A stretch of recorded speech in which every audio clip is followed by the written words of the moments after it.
Beredarnya kabar soal tentang adanya oknum perusahaan di Cikarang yang memberikan syarat perpanjangan kontrak dan cinta satu malam kepada tenaga kerja wanita yang viral di media sosial di beberapa waktu lalu, membuat salah satu pekerja di perusahaan lain di Kabupaten Bekasi angkat suara. Anggota DPR RI, Dapil 7 Jabar, Obon Tabroni mengatakan terkait hari ini, persoalan yang viral sekarang seorang pekerja kalau ingin diangkat menjadi pekerja tetap. Anggota DPR RI Dapil 7 Jabar, Obon Tabroni mengatakan persoalan yang viral sekarang seorang pekerja kalau ingin diangkat menjadi pekerja tetap atau kontraknya diperpanjang harus mengabulkan apa yang diminta oleh si bos. Dijelaskan Obon, secara makro ini adalah persoalan semacam gunung es. Jarang orang yang berani untuk menyampaikan itu karena persoalan hari ini sekarang untuk persoalan penempatan kerja atau rekrutmen, mereka harus bayang dan janji iming-iming seks dan lain-lain. Dan bagi buruh perempuan, persoalan ini bukan hanya persoalan, tapi pelecehan seksual. Tapi juga persoalan tentang hubungan kerja, kemudian juga tentang buruh perempuan yang harus melakukan peran ganda. Sebagai buruh iya, dan sebagai ibu rumah tangga juga iya.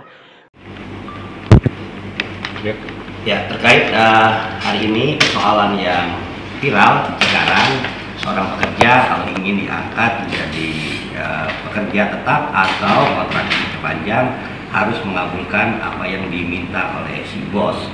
Nah, hari ini saya bersama seorang buruh perempuan yang luar biasa, dia berani untuk menyampaikan apa yang dia alami. Jadi secara makro ini adalah persoalan semacam gunung es, jarang orang yang berani menyampaikan itu. Karena persoalan hari ini sekarang untuk persoalan penempatan kerja atau rekrutmen, mereka harus bayar uang, kemudian dan janji-janji iming-iming seks atau yang lain-lain. Dan bagi buruh perempuan, persoalan ini bukan hanya persoalan tadi pelecehan seksual, tapi juga persoalan tentang hubungan kerja, kemudian kecepatan karir perempuan yang terbatas, kemudian juga tentang buruh perempuan yang harus melakukan peran ganda sebagai buruh iya, sebagai ibu rumah tangga iya. Nah, saya berharap ke depan harus ada teman-teman buruh perempuan yang berani untuk menyuarakan persoalan yang ada, pelecehan seksual atau yang lain-lain. Mungkin untuk jelasnya si Mbak ini bisa menyampaikan gimana sih yang dialami begitu. Iya. Jadi saya setiap kali ketemu sama atasan itu, jadi dia selalu nanya-nanyain kapan kayak gitu, jalan berdua kayak gitu. Jadi saya selalu alasan kayak iya ntar gitu, maunya bareng-bareng, tapi dia tuh nggak mau, selalu pengen kayak berdua ayo gitu. Ya udah kamu lama-lama dia kayak kesel gitu, ya udah kamu habis kontrak aja katanya gitu, udah nggak usah diperpanjang soalnya janji kamu palsu katanya gitu. Dan akhirnya aku mutusin bahwa aku tuh negasin dia lewat pesan WhatsApp, maaf Pak, saya gak bisa kalau jalan berdua.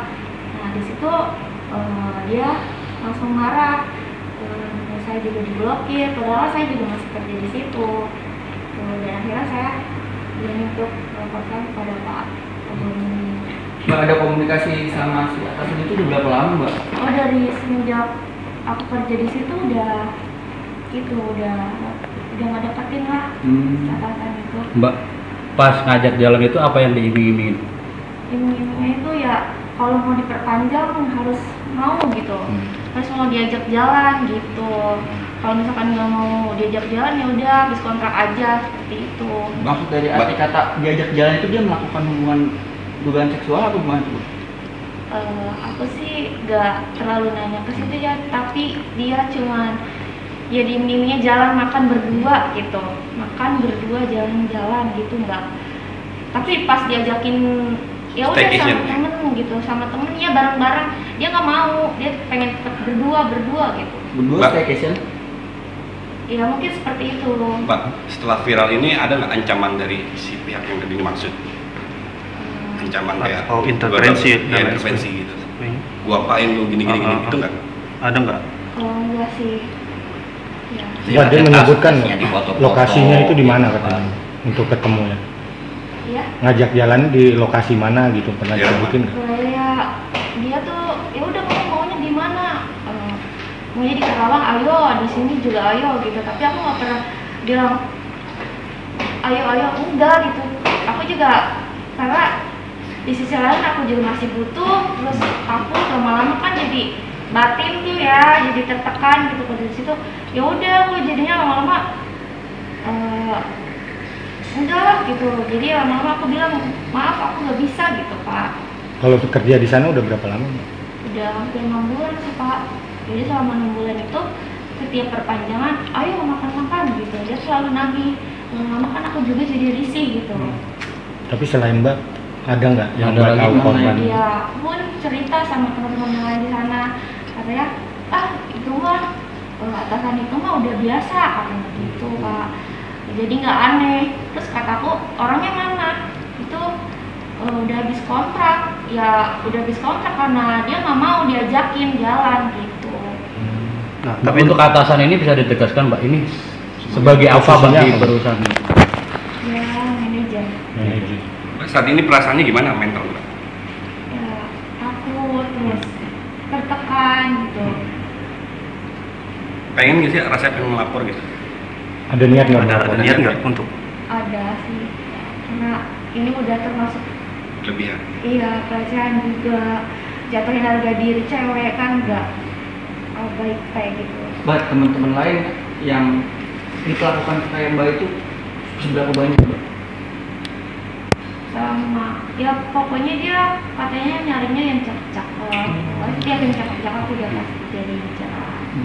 Artinya ketika ketemu yang maksudnya good looking gitu di Iya. perusahaan itu oknum tersebut secara intens akan chat atau di perusahaan sendiri akan seperti apa gitu Mbak?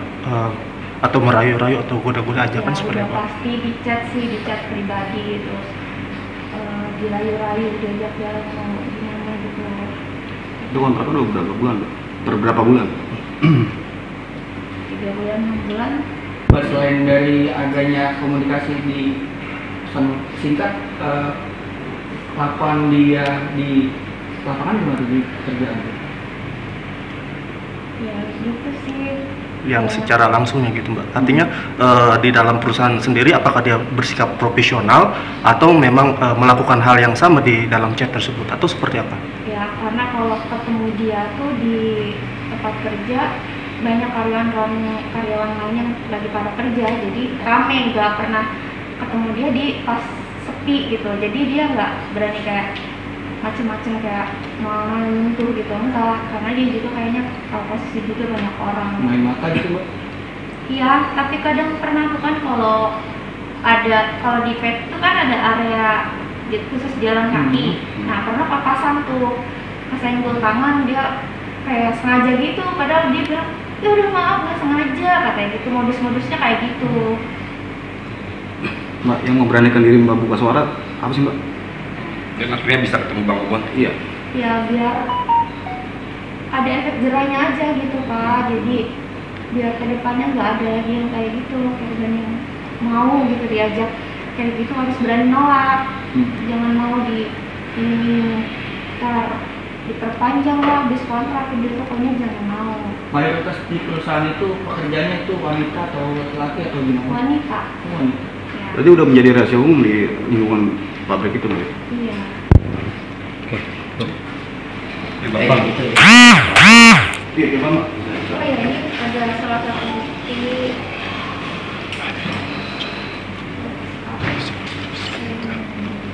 Iya.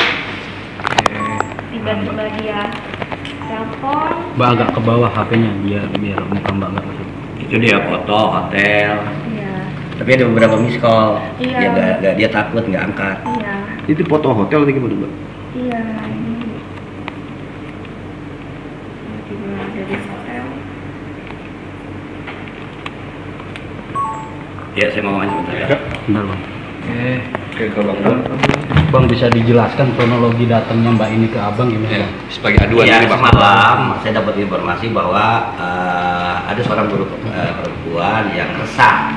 Yaudah kita ngobrol dulu, bilang kan sampai di mana sih persoalan yang ada. Kemudian kita ketemu, Mbak, dan kenapa ini segala macam. Dia bilang ya tadi supaya teman-temannya tidak mengalami hal yang sama, pelecehan seksual. Ya memang betul mereka itu butuh kerja. Tapi bukan berarti mereka butuh kerja lantas mereka boleh diperlakukan semena-mena.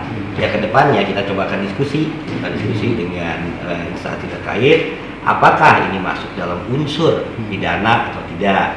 Kalau ternyata masuk unsur pidana, ya kita akan laporkan supaya ada efek jera. Ada pendampingan nggak Bang khusus? Pasti. Dan saya membuka komunikasi dengan siapapun guru-guru perempuan yang mengalami hal yang sama. Ya intinya mereka jangan takut untuk melaporkan, jangan takut untuk bertindak. Ini momen yang sangat luar biasa bagus. Karena kan selama ini persoalan ini kan semacam gunung es, kita nggak kelihatan, coba bisa khusus informasi segala macam, jarang sekali ada orang yang berani untuk menyampaikan hal ini.